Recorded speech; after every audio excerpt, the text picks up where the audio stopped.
পশ্চিম জেলার পঞ্চায়েত ও পঞ্চায়েত সমিতির বিভিন্ন জায়গায় নমিনেশন পত্র দাখিল না করতে পেরে নমিনেশনের হাতে নিয়ে প্যারাডাইস চৌমুহনী এলাকায় কিছুক্ষণের রাস্তা অবরোধ করলেন সিপিআইএম প্রার্থী সহ নেতৃত্বরা।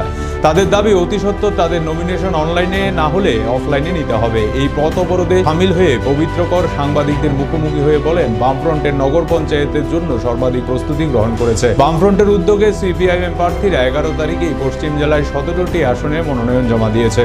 পরবর্তী সময়ে 25টি ব্লক মনোনয়ন দিয়েছে, কিন্তু 10টি ব্লক, তার মধ্যে পশ্চিম ত্রিপুরা বা মটিয়া, মোহনপুর, জিরানিয়া, পুরাতন আগরতলা এবং ডুকলিতে চেষ্টা হচ্ছে বামফ্রন্টের প্রার্থীদের নমিনেশন জমা না দেওয়ার জন্য। পুলিশের ডিরেক্টর জেনারেলকে বারংবার জানানো হয়েছে বামফ্রন্টের তরফ থেকে পুলিশ এই প্রহসনকে দমানোর জন্য কিছু ব্যবস্থা করা হোক, কিন্তু নির্বাচন কমিশন একেবারে শাসক দলের পক্ষ হয়ে কাজ করছে, এমনই অভিযোগ করলেন সিপিআইএম নেতা। আপনারা জানেন,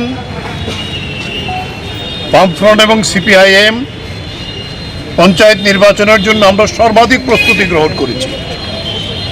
নির্বাচন ঘোষণা হওয়ার পরে বামফ্রন্টের উদ্যোগে সিপিআইএম প্রার্থীরা 11 তারিখেই আমরা পশ্চিম জেলার 17টি আসনে মনোনয়ন জমা দিয়েছে আমাদের জনগণকে সাথে নিয়ে।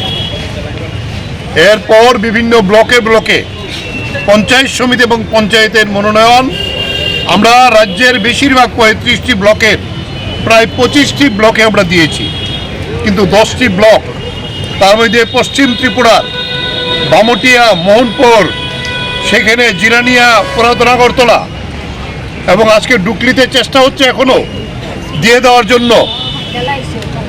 নির্বাচন কমিশন, পুলিশের ডাইরেক্টর জেনারেলকে বারবার আমরা গিয়েছি যে সময় হয় বাড়াক, নাহলে পুলিশ ব্যবস্থা করুক, কিন্তু নির্বাচন কমিশন একেবারে বিজেপির পকেটে ঢুকে যাতে আমাদের প্রার্থীরা মনোনয়ন না দিতে পারে তার জন্য বামুটিয়া ব্লকে প্রথম আমাদের প্রার্থী এবং আমাদের যারা সর্বদলীয় মিটিংয়ে গিয়েছিল তাদের উপর আক্রমণ করে, আমাদের প্রার্থীদের বাড়িতে বাড়িতে গিয়ে রাত্রেবেলা বোমা বিক্ষেপ করে এবং বিভিন্ন জায়গায় আমাদের প্রার্থীদের মাথা ফাটিয়ে দিয়েছে। এখন পর্যন্ত প্রায় 20 জন আহত। এবং আপনারা জানেন, রাজনগরের আমাদের জেলা পরিষদের যে প্রার্থী চিত্তাখোলাতে বাদল শীল তাকে খুন করেছে, সে প্রার্থী হওয়ার অপরাধী।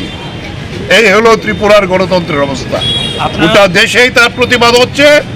এই প্রতিবাদের মধ্যে আমরা বলবো যে যারা প্রার্থী আজকে দিতে পারে নাই, সমস্ত প্রস্তুতি নিয়ে এদিকে বামটিয়া, মোহনপুর এবং জিরানিয়া এবং ওল্ড আগরতলা, ডুকলির তারা এখনো অপেক্ষা করছে। তারা আমাদের জেলা অফিসে এসেছিলেন, আমরা যোগাযোগ করার চেষ্টা করেছিলাম ডিস্ট্রিক্ট যে অফিসে, কিন্তু ডিস্ট্রিক্ট অফিসে নাকি বিজেপির তারা মনোনয়ন জমা দিবে। তাই অগত্যা বাধ্য হয়ে আমরা তাদেরকে নিয়ে এসে এই রাস্তা অবরোধ করে আমরা এই প্রতিবাদ সংগঠিত করছি।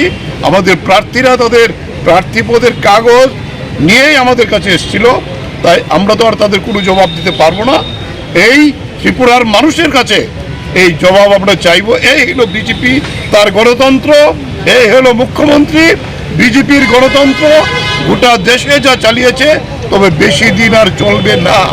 মানুষ কিন্তু তৈরি হচ্ছে, খান খান করে ভেঙে যাবে এই সরকার। বিভিন্ন রাজ্যে রাজ্যে বিজেপির মধ্যে ধস নামছে একের পর এক।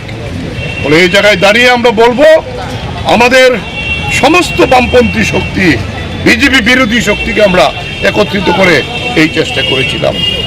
ভোট হলে ওদের খবর থাকতো না।